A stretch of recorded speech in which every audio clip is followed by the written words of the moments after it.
बहुत समय पहले एक छोटे से शहर में आरव नाम का एक लड़का रहता था।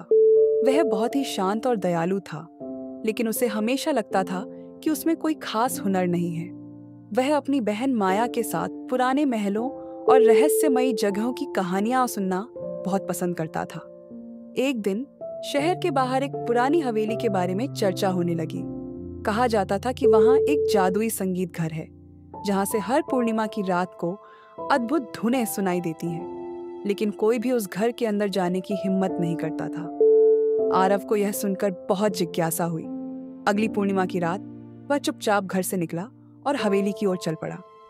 हवेली बहुत पुरानी थी, लेकिन जैसे ही उसने दरवाजा खोला, एक हल्की सुनहरी रोशनी फैल गई। अंदर कदम रखते ही उसे संगीत सुनाई देने लगा, ऐसा संगीत जिसे उसने पहले कभी नहीं सुना था। तभी सामने एक पुराना पियानो दिखाई दिया जो अपने आप बज रहा था। अचानक कमरे की दीवार पर चमकते अक्षरों में लिखा दिखा, संगीत में आत्मा का जादू है, जो इसे महसूस कर सके वही इसकी शक्ति को पहचान सकता है। आरव ने पियानो के पास जाकर धीरे से एक की दबाई। पियानो की धुन के साथ ही पूरी हवेली रोशनी से भर गई और सामने एक दरवाजा खुल गया। वह जैसे ही अंदर गया तो उसने देखा कि एक रहस्यमयी आदमी वहां खड़ा था। उस आदमी ने मुस्कुराते हुए कहा, आरव, यह संगीत घर केवल उनके लिए खुलता है जो अपने दिल की आवाज को सुनते हैं। क्या तुम अपने भीतर की सच्चाई को पहचान सकते हो?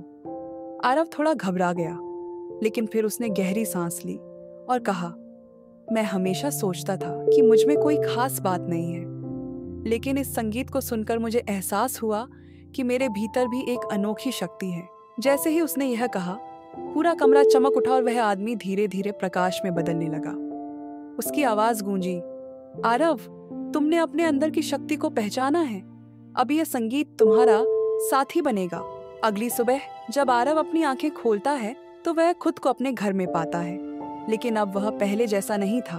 अब उसके अंदर आत्मविश्वास था।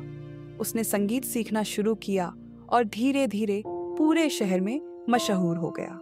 आरव ने अपने अंदर छिपी शक्ति को पहचाना और हमें यह सिखाया कि हर किसी के अंदर कोई ना कोई जादू होता है, बस उसे पहचानने की देर होती है। अगर आपको यह कहानी पसंद आई तो हमें कमेंट में बताएं। अगर आपको जादुई संगीत घर जाने का मौका मिले तो आप कौन सा वाद्य यंत्र बजाना चाहेंगे? नई रोमांचक कहानियों के लिए हमारे चैनल को सब्सक्राइब करें और बेल आइकन दबाएं ताकि कोई भी जादुई कहानी मिस ना हो।